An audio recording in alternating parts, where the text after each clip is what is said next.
سلام به همه. امروز قراره در مورد موضوعی صحبت بکنیم که همه ما تو زندگیمون باش دست و پنجه نرم میکنیم. چطور میتونیم انگیزمون رو توی بخش‌های مختلف زندگی افزایش بدیم؟ اگر شما هم مثل من احساس میکنید که گاهی اوقات برای ادامه کارها انرژیتون کم شده یا تو رسیدن به اهدافتون دچار تردید شدید، این ویدیو دقیقاً همون چیزیه که نیاز دارید. قراره توی این ویدیو چند تا راهکار ساده و عملی رو با همدیگه مرور کنیم که بهتون کمک میکنه تو هر شرایطی انگیزتون رو افزایش بدید و با انرژی بیشتر به سمت اهدافتون حرکت کنید. بیاید اول یه تعریف ساده از انگیزه داشته باشیم. انگیزه همون نیروی محرکیه که ما رو به سمت اهدافمون هل میده. یه چیزی مثل بنزین برای ماشین که اگه این بنزین نباشه حرکت کردن سخت میشه.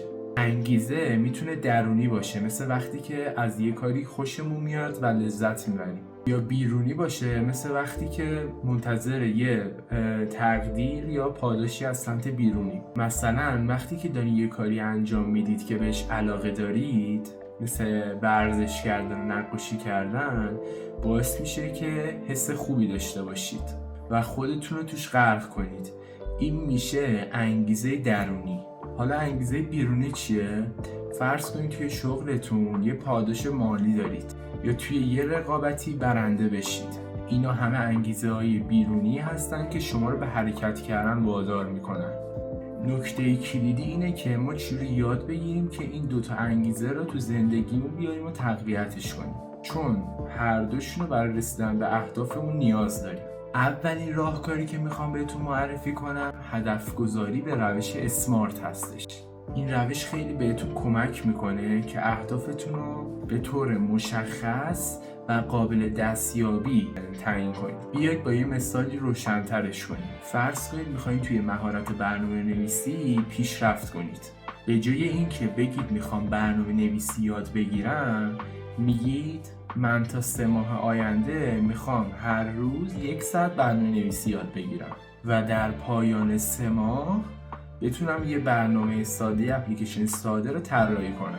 اینجوری هدفتون خیلی دقیق‌تر و روشن‌تره و میتونید برای رسیدن بهش برنامه ریزی کنید. حالا فرض کنید یه هدف خیلی گنده‌ای دارید که ممکنه خیلی سریع انگیزتون رو از دست بدید، چون اون هدف به نظر خیلی دست نیافتنی میاد. بهترین راهکار اینه که اون هدف رو به بخش‌های کوچکتر و قابل مدیریت تقسیم کنید. مثل اینکه میخواید یه کوه خیلی بزرگ رو طی کنید، به جای اینکه به قله فکر کنید به قدم‌های جلو پاتون فکر کنید. اگه تصمیم دارید یه کتابی رو بنویسید، به جای اینکه به خودتون بگین تا پایان سال این کتاب من می‌نویسم، هر هفته به خودتون بگین که این هفته برای یه فصل رو بنویسم. اینجوری شما برای هر هفته یه هدف قابل دستیابی گذاشتین و باعث میشه که انگیزتون از دست ندید و اینجوری به اون هدف بزرگه نزدیکتر میشید. انگیزه از دادن جایزه‌های کوچیک و بزرگ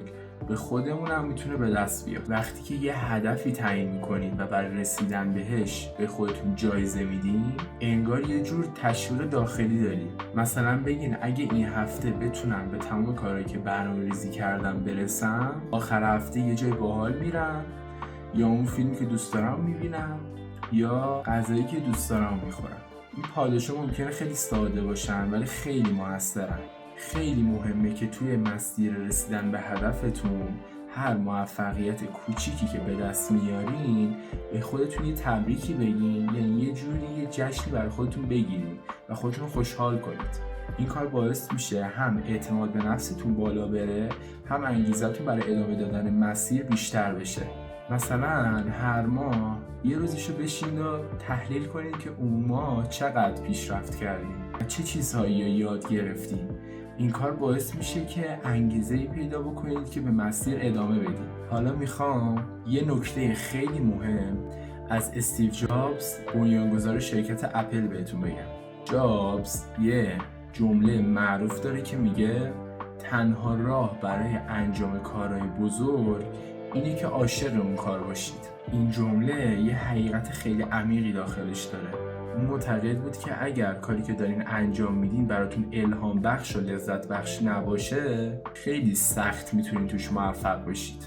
در واقع این عشق به کار و علاقه من بودن به اون کار باعث میشه که ما به اون هدف بزرگمون برسیم و همین بزرگترین منبع انگیزمونه. پس اینا همیشه توی ذهنتون داشته باشید.